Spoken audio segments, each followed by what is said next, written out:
किसी को गीता में ज्ञान ना मिला, किसी को कुरान में ज्ञान ना मिला।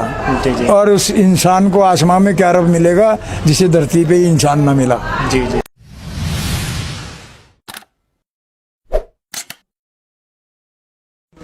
साथियों नमस्कार, मैं आपका दोस्त अनिल कुमार और आज हम बात करने वाले हैं एक सोशल मीडिया पे फेसबुक पे एक उभरे हुए बागी ग्रुप में।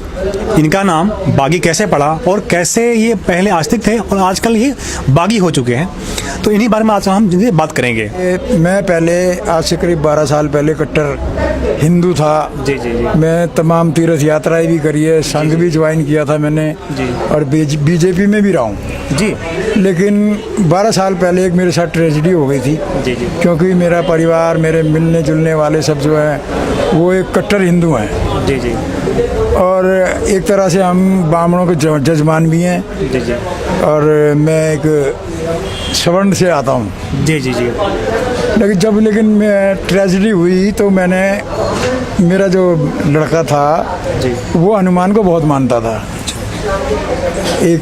इसके लिए मैं आपको पीछे जाना पड़ेगा। जी जी जी। इसका जवाब आपको तभी पूरा मिल पाएगा। जी। तो मेरा लड़का 40 मंगलवार जाया करता था निगम बोध घाट पे। दिल्ली शहर का जाना माना वो मंदिर है। जी जी। बालाजी के नाम से जी। हनुमान जी का मंदिर है। तो उसकी वापसी में आते हुए एक्सीडेंट से मौत हो गई थी।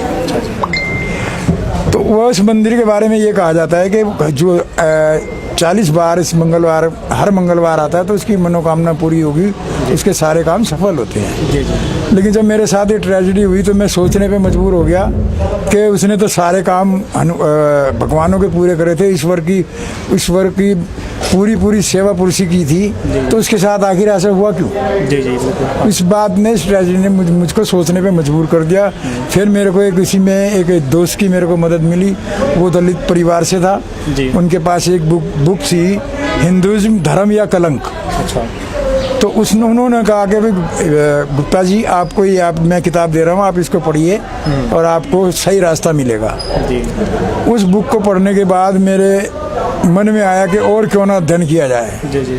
अध्ययन करने के बाद मेरे को पता चला कि ये ईश्वर, भगवान, अल्लाह वल्लाह ये सब कोई कुछ नहीं है। जो कुछ है इंसान की हस्ती है जमीन के ऊपर। जी जी। तो मैंने तो बस एक ही बात जानी है कि किसी को गीता में ज्ञान ना मिला, किसी को कुरान में ज्ञान ना मिला। जी जी। और उस इंसान को आसमान में क्या रब मिलेगा जिसे धरती पे ही इंसान ना मिला। जी जी। क्योंकि ये धरती है इंसानों की बिल्कुल बिल्कुल सर। और इंसान बन के ही रहना है। जी बिल्कुल। इससे बड़ी कोई बात नहीं है। फिर मैंने बहुत गहराई से अध्ययन किया तो मेरे हाथ एक दिन नवभारत टाइम्स का संडे एडिशन मिला था। अच्छा। उसके अंदर थॉट्स आते थे। जी।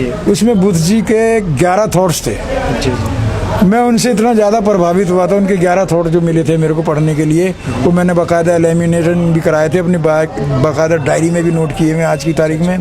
मतलब इतने ज़बरदस्त विचार थे। वहाँ से मेरी एकदम बुद्धि पलटी। मैंने एक चीज़ उनसे सीखी कि इनको मानो मत, इनको जानो। जी जी।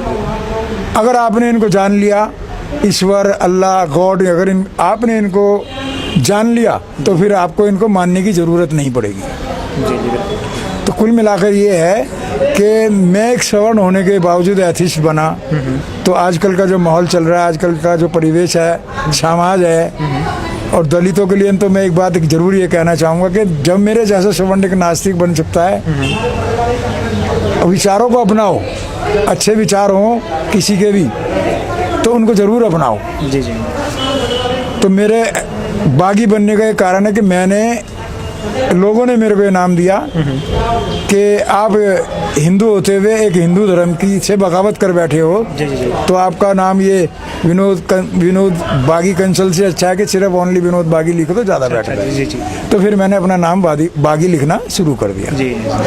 और मेरे को 12 साल हो गए सोशल मीडिया पे। जी जी। मेरी कोशिश यही रहती है कि लोगों को अंधविश्वास से, पाखंड से, इन ब्राह्मणों के पाखंड से बचाया जाए जितना हो सकता है। मैं करने की कोशिश करता हूँ। और हमारे देश की समस्या आतंकवाद नहीं है। जी जी।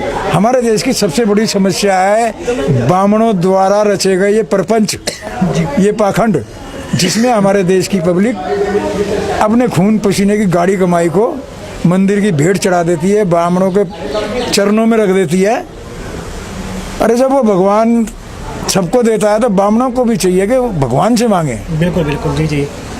तो मेरा कहना यही है कि इनको मानो मत, इनको जानो, और एक बार जब तुम इनको जान जाओगे तो आप खुद ब खुद पाखंड से बाहर आ जाएंगे, अंधविश्वास से बाहर आ जाएंगे। सवाल क्या भाई? राजनीति के ऊपर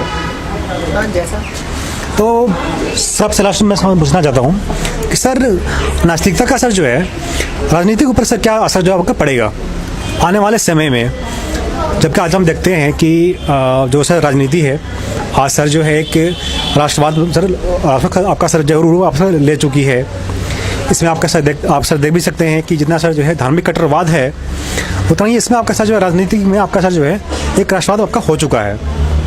तो ही सर देखिए, नास्तिकता का असर है कि हमारा भारत देश एक धर्मांध लोगों का देश है।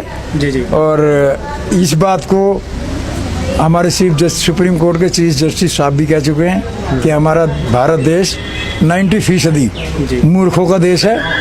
तो डोंट मिक्स टुगेदर पॉलिटिक्स और नास्तिकता। नास्तिकता एक अलग चीज़ है। जी जी। हमने सिर्फ अपने पाखंड पे, ब्राह्मणवाद पे और अंधविश्वास पे काम करना है और हम काम में बखूबी कर रहे हैं। और पॉलिटिक्स में जाने का मेरा कोई वो नहीं है।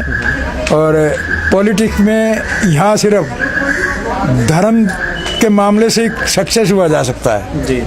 और हम वो नहीं चाहते।